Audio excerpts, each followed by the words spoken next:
I'm Nathan. I'm Timothy. And I'm Thomas. And we had Act 2, Scene 3, where the group finds Duncan's body in the castle.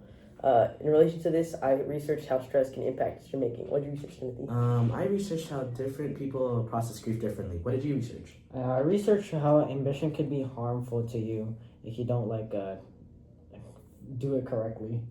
And to begin, in my study here, it says that in 2012, many people were subjected to stress before a medical examination, and the people who were subjected to it tended to make decisions out of habit instead of thinking through.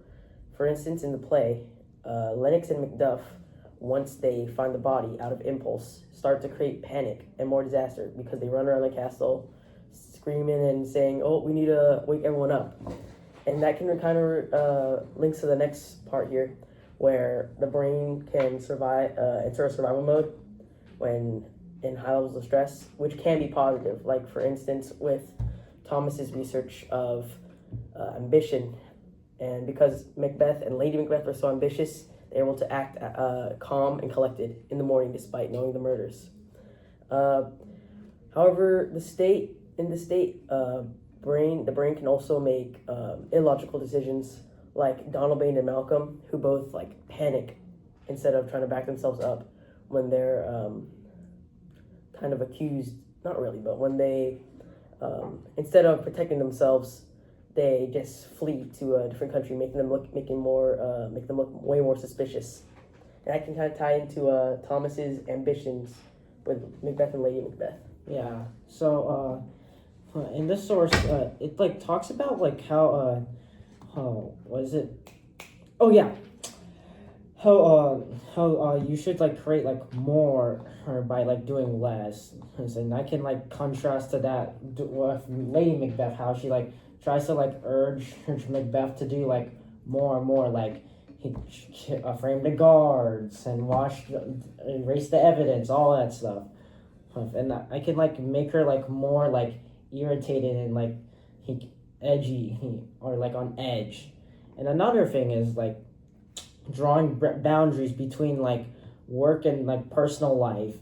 If Lady Macbeth didn't even do that either.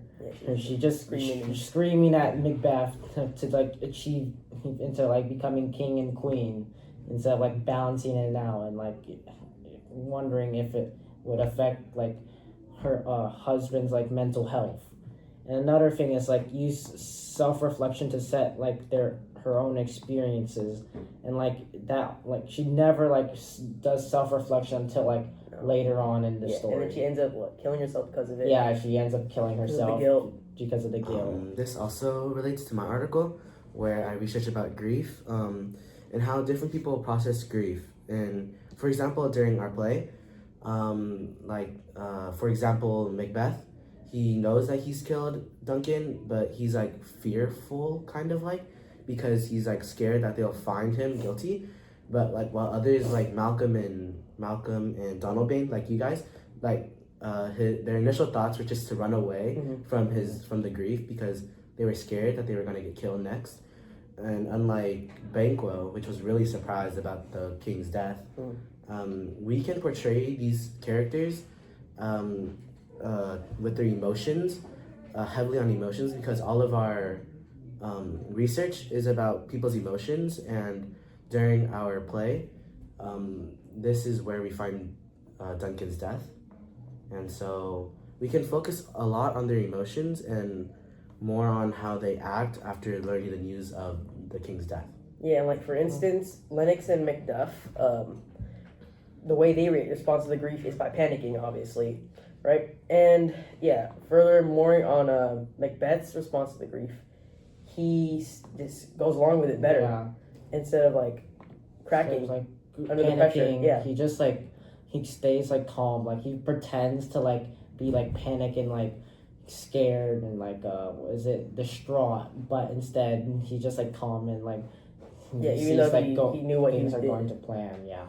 And Donalbain and Malcolm, he said, they respond to the grief of losing their father, not with much sadness, but instead of how they can protect themselves from persecution, instead of trying to defend themselves, which ends up with them.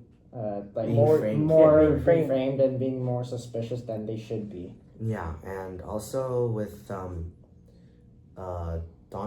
and Malcolm specifically, they're like really scared and like fearful, but their stress and anxiety are like really shown with their character of the fear of death.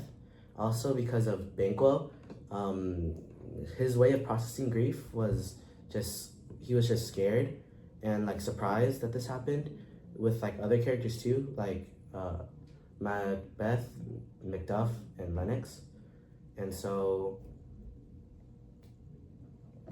like that like sums up the mass of our play and our research.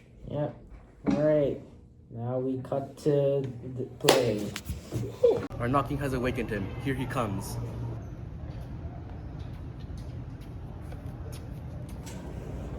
Good morning, noble sir. Oh, good morrow. Is the king stirring, worthy Thane? Oh, not yet. He did command me to call timely on him. I have almost slipped the hour. Oh, I'll bring you to him. I know this is a joyful trouble to you, but yet 'tis one. The library delight in physics pain. Alright. This is the door. I'll make so bold to call, for 'tis my limited service. Goes the king hence today? He does. He did appoint so. The night has been unruly. Where we lay, our chimneys are blown down, and as they say, lamenting, ith the air, strange screams of death. Oh, twas was a rough night. My young remembrance cannot parallel fell to it. Oh, horror, horror, horror. Tongue nor height could not conceive nor name thee. What's the matter? Confusion now hath made his masterpiece. Most sacrilegious murder, most broke ope. The Lord's anointed temple and stole thence. What is you say? The life? Mean you his majesty? Approach your chamber and to show your sight. For with a new Gorgon, do not bid me speak. See, then you will speak yourselves. Awake, awake! Ring the alarm bell. Murder and treason. Banquo and Donalbain, welcome, awake to conscience's horror. Ring the alarm bell.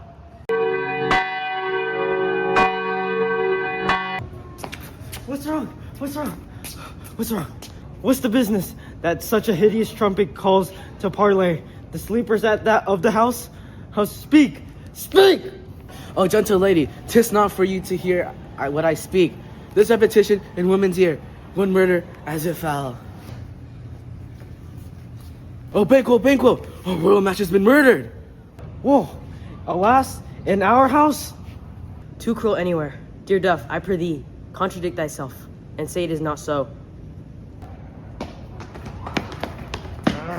Had I died an hour before this chance, had lived a blessed time. From this instance, there's nothing serious about immortality. All is but toys. Renown and grace is dead. The wine of life is drawn, and the mere less is left in this vault to bring of. What is amiss? You are, and do not know it. Spring, the head, the fountain of your blood is stopped. The very source of it is stopped. Your royal father's been murdered. Oh, by whom? Those of his chamber, as it seemed, had done it. Their hands and faces were all badged with blood. No man's life is to be trusted with them. Oh yeah, that I did repent of my fear that I did kill him. Wherefore did you so? Who can be wise, amazed, temperate and furious, loyal and neutral in a moment? No man. And the expedition of my violent love outrun the pauser reason. Here lay Duncan, his silver skin laced with his golden blood, and his gash stabs look like a breach in nature. For a ruin's wasteful entrance, there the murders stepped in the colors of their trade, their daggers, unmanly breach of gore. Who could refrain that heart of love, and in that heart, courage to make love's known? Help me, Hansel. Look to the lady. Why do we hold our tongues? That most may claim this argument of ours. What should be spoken here? Where's her fate? Hiding in anger. May rush us and seize us. Let's wait. Our tears are not yet brewed. Nor our strong sorrow upon the foot of motion. Look to the lady!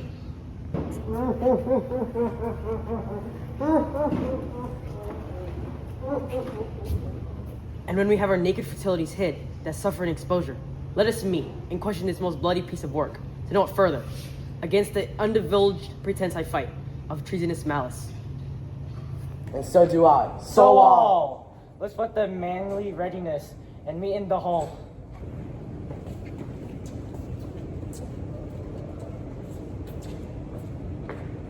Here we are alone. What will you do now? Let's not consort with them. To show an unfelt sorrow is an office, which the false man does easy. I'll to England. To Ireland, our separate fortune shall keep us both in the safer.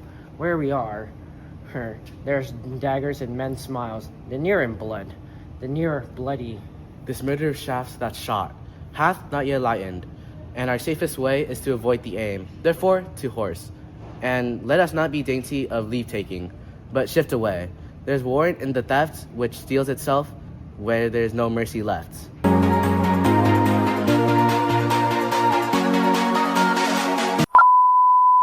Okay.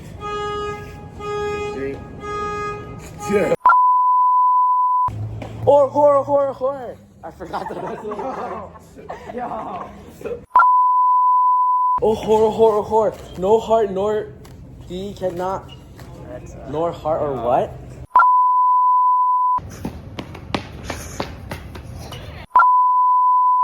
Banquo! Umbrella!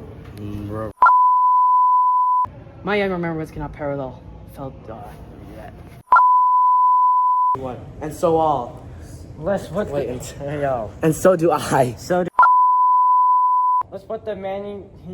Oh my, yo.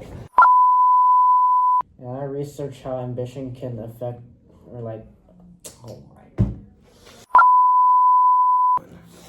We researched. I not researched. We can get this out. 3, 2, 1. We are group.